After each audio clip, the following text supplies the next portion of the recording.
Muri no minsi hariho inkuru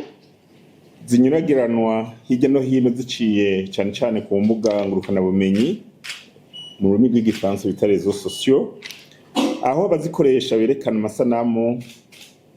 atabereye y'abasirikare barungitswe mu gihugu kibanyi ca Republika Iharanira Intwaro Rusangi ya Kongo gufasha gucungera amahoro n'umutekano muri ico gihugu. Biciye mu mwumvikano n'imigenderanire myiza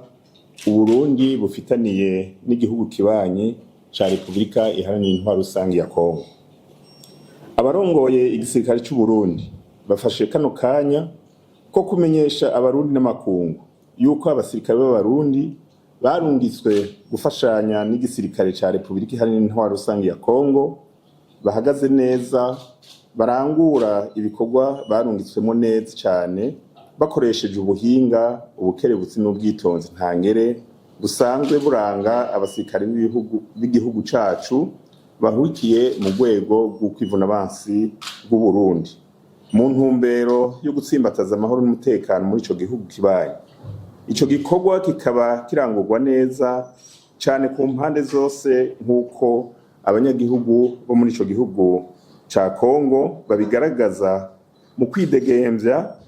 no kurangura imirimo bajejwe atankumanzi mu burere bwose ingabo zacu zicungereye.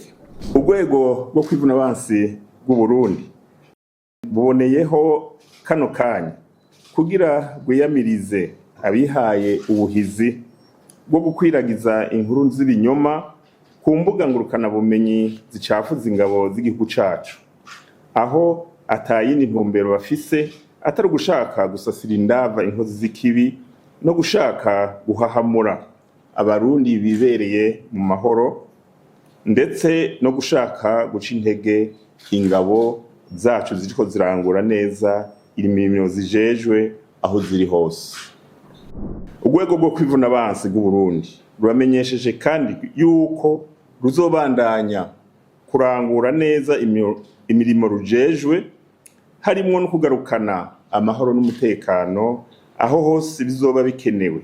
rwisunze amategeko, rukongera rugasaba abasirikare aho bari hose kudaha amatwi ba sesankuyoze kenshi bakoresha imbuga ngurukana bumenyi, rubibutsa kandi kumviriza gusa ivyo ababarongoye ku nzego zose bababwira nk'uko bisanzwe bitunganijwe neza muri urwo rwego mu mirimo rurangura iminsi yose na hose.